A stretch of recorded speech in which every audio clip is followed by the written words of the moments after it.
Hi, welcome to my talk. My name is Rapp. I am a freelancer and a content creator. You may have seen some of my content on YouTube or Twitter. On my main job, I am a math PhD student focusing on probability theory, but I assure you that today we are definitely not talking about mathematics. Today, I want to show you how to combine HTML and CSS with popular art tools that you may already use to create even more beautiful outputs than we already have with the tools we want. So you may be wondering, why is a mathematician talking about things like making more beautiful designs, making better tables with GT, having a nicer plot, talking about things like design. So let me tell you how I ended up here and how the idea for this talk came to be. As a PhD student, I also have to teach, and at some point, at that time, I felt like I was getting stuck with the art course and not with the math course. So I was sort of getting stuck with having to teach R. I assure you now I would be very glad about this, but at that time, I felt like I was kind of getting the short end of the stick. But I decided to make the best out of it, so I decided to read R for Data Science, which I am sure all of you have read. And I just learned a lot from it. And one of the things that I found very striking was that it starts out with data visualization. The very first chapter teaches you ggplot. And to me, it was fascinating how just the very basic ggplot call that you learn like in the first page of that chapter was already creating a plot that was much nicer than what I could have possibly created at that time. So we will see in this talk that this is a recurring theme. We have very great tools that can help you to create very nice outputs all from within a couple of lines. Okay, so this is how I started ending up with data visualization. I wanted to learn more, and I kind of went down a rabbit hole, learned more about it, and once you start learning about data viz, you see other people's work as well. And here I've brought data viz from John Byrne-Murdoch, who is creating visualizations from the Financial Times. And if you don't know his work, you should definitely check it out. He creates beautiful plots. And what I found most interesting about this particular chart is that instead of using a legend, like a typical legend on the right-hand side of the plot to indicate which color means what, instead it highlights single words and colorizes them. For example, in the title, you can see that the word British cities is colored in red, and to indicate that the red dots mean British cities. So I thought, well, can I do this in ggplot too? And so I set out and tried to create a scatter plot first using the very famous Parma penguins. And this is like a very nice plot that I created with ggplot. It's a decent plot. ggplot is a very fancy tool to make these kind of things, but this was not what I set out to do. I wanted to have the colors not on the right-hand side, but in the title. So the question is, can we do this within ggplot? And the answer is, yeah, we can actually do that, but we have to invoke an extra package that's called ggtext. So at this point, you are asking probably, okay, what's the story with HTML and CSS now, right? We have been saying all of this was done in R. But if you are looking at what you have to do to make this happen, even though you are using R code, what you need to do is to wrap the words that you want to highlight into these span tags, and inside of these span tags, you have to set the color to some hex code that you want to use. So really, this is HTML and CSS. These span tags, that's HTML, and the style instruction inside of it, that's CSS. And even though we could get very far to accomplish our goal with just within R, we have a great tool for that. We had to sparkle in a little bit of HTML and CSS to make this happen. And the very nice thing is that it isn't actually that hard to make this work, right? If you can create a scatter plot with ggplot like that, then you certainly won't have any trouble to set like the words into span tags and then throw in a couple of keywords. And we will see that this is a recurring theme with the tools that we like to use. So I have mentioned that you can add a little bit of HTML and CSS to your data visualizations with ggplot, but it's also true for other very popular tools.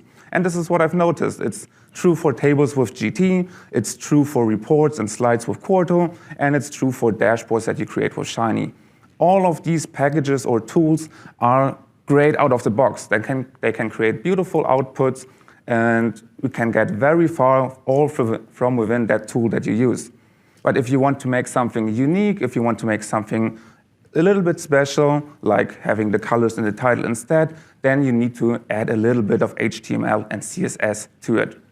I like to compare this to building houses. You can create or can build a very nice, a very solid home, all within R, nothing wrong about that. But if you want to build something very special, want to have something very fancy, then you are kind of forced to add a little bit of HTML and CSS to it.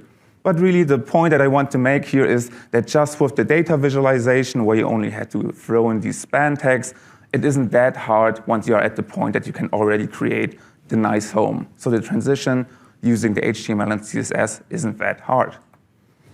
To prove my point, let's look at a couple more examples. Here's a table that I have created with GT. Once again, it's a very amazing tool that we have at our disposal. GT can make a very nice table. Here it's a solid table. It shows a couple of measurements from the penguins data set, and it even has like a little chart in there to visualize the distribution of the penguin weights.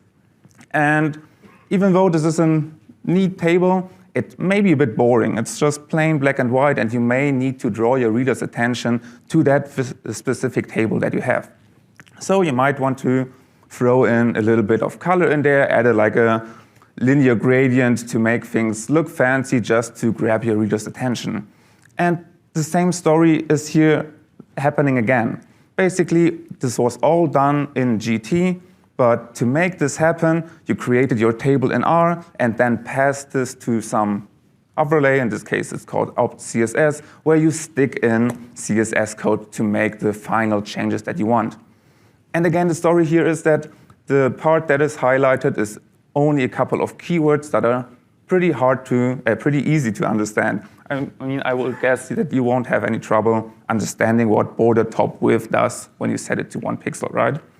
The only thing that might be a little bit troublesome is the things that are grayed out here. These are the description of where you want to apply your styles, but the cool thing about this is that usually you don't have to write these things yourself. You just have to figure out where to look, and then you copy and paste the thing and throw that in there. So this is how I made this thing. I mean, I just copy and pasted the descriptions, and then I set the keywords to what I want.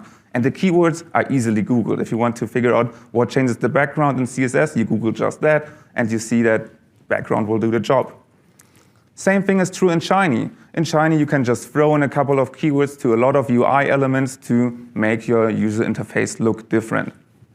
And once you're comfortable with using these nice and easy keyword value pairs, you can start to use more complex stuff from CSS, like the grid alignment, to take your UI elements that you have from within Shiny and arrange that on a grid here. That's how I created the Shiny app, this little habit tracker, and basically this is how I leveraged CSS here to get the job done. And finally, we have Quarto, which I like to call a web development gateway drug. It really is true. Quarto generates so much great output for you out of the box, and a lot of times that's HTML and CSS, and then you're thinking, okay, I want to change this tiny thing to make the theme similar to what I want. And then you're like hooked. You want to figure out, how do I do this?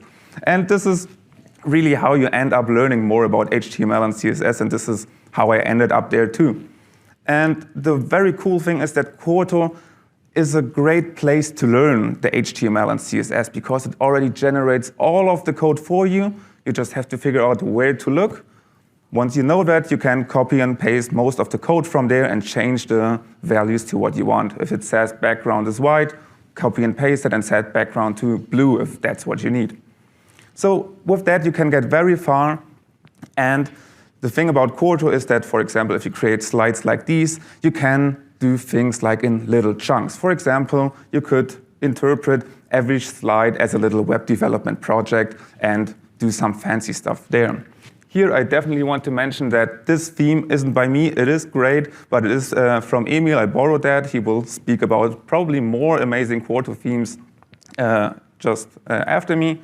And this saying of every slide is a little web development project is something I have picked up from Garrick Adenbury, who also stressed this point. So it's not a new idea, but it is worth repeating that you can start working on very small project to ease your way into the HTML and CSS world. So this begs the question, how do we actually start with that? I gave you a couple of examples and showed you, like after the fact, this is how it was done, but how do we figure out these things? And again, Quarto is the base for us, our users, or Quarto users. It's the best way to start out because most of the things are already done for us. And in this case, you can use so-called SCSS variables to just throw in a SCSS, so-called SCSS file into your Quarto document, set the theme to that file. It really is just a text file that you rename to something something.scss, and then you have an SCSS file. And in there, you can use, as I said, SCSS variables and set them to very specific values. This is really the easiest way you can style a lot of your Quarto outputs by figuring out what the couple of keywords are that you want to use. Here the first 3 keywords are the primary and secondary and tertiary color, and I've just set them to some hex code. And by just setting this in this SCSS file, you can immediately transform the output of your Quarto file. Basically, the theme is changed then. And the same thing could be done for the code background or the code chunk background colors, and so on. So you really have to figure out what is the keyword that I need, and then you set it to some value. And thankfully, the Quarto documentation is pretty solid on that part. You can just go to the Quarto website, look for the Thus variables, SCSS and Thus are kind of the same thing. And there you will see the most important variables, and their names are kind of self-explanatory. And then set that to some value that you want. So that's basically the easy route to ease your way into HTML and CSS with Quarto. And once you want to go wild, once you cannot do something with the basic SCSS variables to make the changes that you want, then it becomes time to look at the actual HTML and CSS code that Quarto generates for you.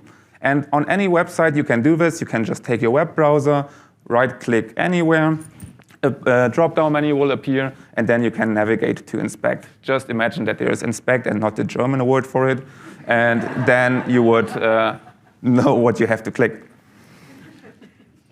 I deliberately not clicked inspect right now because honestly, this part is scary. Once you open it up, the web developer view will immediately show up and you will see a bunch of stuff. You will see the HTML, all the CSS, and 1,000 other tools I have never used, or I don't even know what they do, honestly. But really, it opens so many things and you need someone to kind of guide you through it. But once you have that part, the strategy to make the changes that you want to learn HTML and CSS is pretty straightforward. Inspect all the things that you want to change. This will immediately put you to the HTML and CSS code that generates that output. Copy and paste that stuff into your SCSS file, and then simply change the values to what you need. So as I said, you kind of need someone to guide you through it. You could, of course, try this at home and just click inspect and see what's happening. But it's always easy to have someone show you where to look, how it works. And once that is done, it's like a 10-minute intro, then you know how to operate with these 3 steps. And then it really is as easy as I've said, copy and paste most of the things and add the values after the fact. And that's why I decided to actually make such an introduction, because I cannot do this here. Would take too much time. So this is why you will find on YouTube a Quarto themes guide for HTML and CSS noobs that guides you through that. This is actually part 2. Part 1 will show you more details on the first part that I have mentioned with the SCSS variables. So you can start with part 1, check out how far you can go with there, and then use part 2 to see how much you can get done with the web developer view. And with that, thank you for coming for my talk, and I'm happy to answer any questions that you have. Thank you. We have indeed time for questions. I was much faster than I practiced. So, first question, have you dipped at all into JavaScript for enhancing your apps? Yeah, but this is like a scary world. I mean, I have dipped into it, and it is very fascinating what you can do. But I feel like the easier way to all the things you want to change for style, HTML and CSS are enough. What are the limitations of HTML and CSS in the R context? Like, if I can't ask questions back, I guess. So I don't think there are any limitations. I mean, basically all the websites in the world that you see are built on HTML and CSS, and you can see all varieties of websites, and I don't think there's like, imagination is the limit for HTML and CSS. I guess the only thing that might be, like in the R context, be specific is, for example, the ggtext example, it doesn't accept all style instructions. It only accepts those that were implemented. In that kind of scenario, there truly is a limit. Then you would have to figure like something out. So the ggtext output that works not only in HTML output, right? So that output can be, that's any ggplot, which you can save into a PDF file. I mean, at the end, it generates image file, and the way that you need to instruct to make the changes is via HTML and CSS code. I'm not 100% sure what ggtext does behind the scenes with that instruction, but you have to use that language to instruct it to do it. Right. Another question, what is a good way to share your new Quarto themes with others? So I guess if you modify a document, maybe you want to do that again to another document to use the same theme or same style. I mean, honestly, we would share it. I personally would share it like I would share all things via GitHub repository. The slide that I showed from Emil here, that's how I got it. I knew Emil shared his themes on GitHub. I just went there and looked into this SCSS file and then put that into my SCSS file. So you just need to share the SCSS files, basically. That's the theme. Basically, in all the resources that you want to have. For example, in this very specific case, there are also images. These are all images. Then you also need the image file for that, of course. Thank you. Yeah, you're welcome.